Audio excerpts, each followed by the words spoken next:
All right, No Filter MMA family, this is your boy BJ back with another video short for you. I want to make this video because I've been thinking, this is, some things I've been thinking about when it comes to the women's bantamweight division in the UFC. The bantamweight division the past couple of years has been kind of wide open. It's been kind of empty, because it went through a lot of changes, with Kat Zingano being out, Ronda retiring, Misha retiring. The bantamweight division been going through a little bit of a struggle, but I think there's some really good prospects coming up in the bantamweight division that's going to really mix it up. It's kind of like the newer wave of girls coming in, and I think it's promising. I mean, I think it looks pretty good for the bantamweight division. I think they're going to mix it up pretty good. To help fill out the division a little bit more. There's a new level of competition, and I believe these girls are here for it. First up, I want to talk about Lea Lesson, my girl Nidus. Shout out to Lea Lesson. Lea's had kind of a long road to the UFC. I mean, she knocked Elizabeth Phillips out in Invicta, and shortly after that, she got deployed. So Nidus was gone. She was gone for a while. So, then Nidus comes back, and she was booked to fight Jana Kunis at featherweight. She knocked Liz Phillips out at featherweight and was going to fight Jana Kunis in the UFC. I believe at featherweight. I think that might have been at bantamweight. But anyways, she ended up going into the featherweight Ultimate Fighter. She did well there. She comes out and beats Julia Stoliarenko in a pretty dominant fashion. So she's now booked to fight Sarah Morris down at bantamweight. I've always said this. I really wish that Lea Lesson stayed at featherweight. I really wish they really committed to making the 145 division, because Lea Lesson is a great fit for that division. Lea hits hard. She's got good kicks, good taekwondo. She's durable. You know what I'm saying? Like she's got power.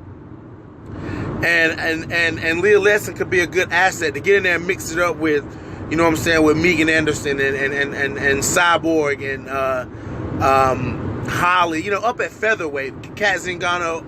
If they were to commit to making that division, Lea Lesson would fit right in there with those girls. So I'm glad Lea's fighting. I'm glad she's fighting. Period. But I really hope to see Lea go up to hope to see them commit to a 145-pound division and Lea go back up. But Lea's gonna mix it up down at 135. Her power is gonna translate to 135, and I feel like that's gonna be a huge asset for Lea Lesson. That's gonna be a huge positive in her corner. Is, hey, this girl really is a featherweight.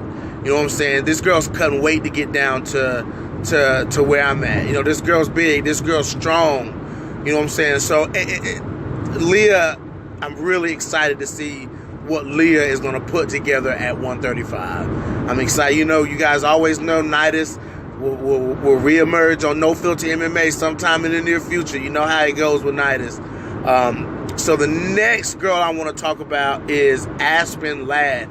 Now, Aspen has come into the UFC and has put everybody out that they put in front of her. Like Aspen Lad come into the UFC with a win over the veteran Lena Landsberg. I mean, that was a good fight. If you hadn't watched Aspen Lad versus Lena Landsberg, that was a damn good fight. And then she comes in, then she turns around and beats triple threat Tanya Evinger. That was what was crazy about that fight was, I seen Tanya Evinger was piecing Aspen Lad up, and then Aspen just went psycho. Like there's a switch that flips with Aspen Lad. When she gets on top of you and she locks you up with those legs, like you're not moving. And as seasoned of a grappler as Tanya Evinger is, Evinger just could not get out of that. She couldn't do anything with that. So, that was a good performance by Aspen Lad. That was a great performance. But I see Aspen, Aspen got a little pissed after the Holly fight. The Holly fight didn't go down, but Aspen is undefeated, and she is putting girls away. You know, a good fantasy matchup at bantamweight would be Lea Lesson versus Aspen Lad. Like, you know what I'm saying? Lea Lesson got that one-hitter quitter, you know what I'm saying, versus, you know, Aspen Lad gets you down, you know what I'm saying? That's a trip. That is a trip. So that would be a good matchup I'd like to see. I'd also like to see what you know, I know Valentina is at strawweight, but I would love to see Aspen Lad versus Valentina Shevchenko. Woo, that would be a great fight. That would be a great fight.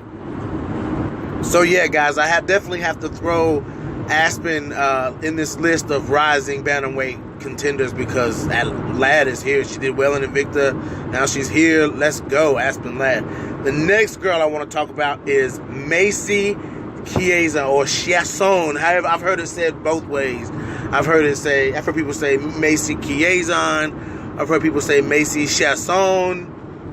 Anyway, this is the Macy Chiasson won the season of The Ultimate Fighter that Lea Lesson was. She actually beat Lea Lesson on The Ultimate Fighter. Now, Macy is a huge bantamweight. Macy and Lea should both be at featherweight, I think.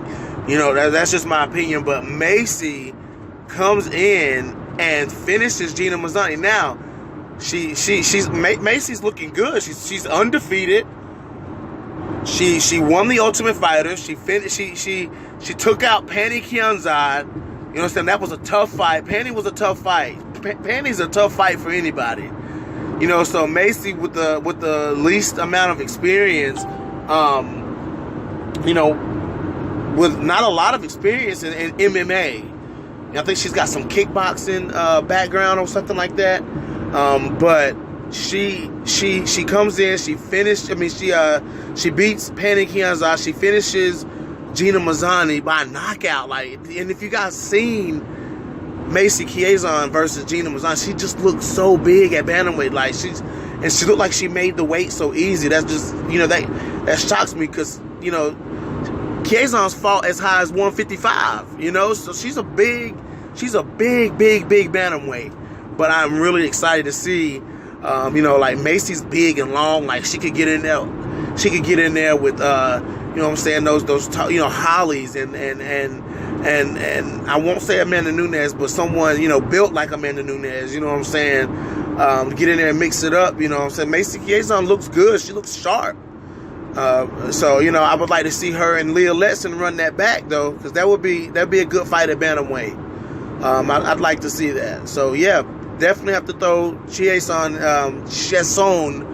in on this list, guys. And then the last girl I want to talk about, of course, is Jana Kunis. You know, people feel some way or another about Jana Kunis, but dude, Jana Kunis has got balls. You know what I'm saying? She came in and you know, they pretty much told her the only path you get into the UFC, only way you get in is if you take this fight with Cyborg. And Jana took that fight. And Jana went for broke in that fight. You know what I'm saying? So, and then Jana turns around and puts on a pretty good striking match and grappling match with Lena Landsberg. You know, she looked good in that fight. Jana's coming in. She's another big bantamweight. You know what I'm saying? Jana's gonna. I want to see Jana, you know, throw with a little bit more power. You know what I'm saying? Because Jana's big. Jana's got a lot of muscle. Jana's got a lot of length, and she's very athletic. Jana can throw some power. I know she can. You know, but Jana has a pretty awkward strategy as to how she fights a fight. But you know what I'm saying? Jana, she's successful with it. So, you know, she had 2 wars with Tanya Evinger. She went to war with Cyborg. She's had a war with Lena Landsberg. I mean, Jana Kunis hasn't had an easy fight. You know, so she's definitely in that bunch for, you know, the up and coming prospects in this 135-pound division. But anyways, guys, y'all let me know what you think about this list. Drop your comments in the comment section. Hit that like button, and if you haven't already, hit that subscribe button.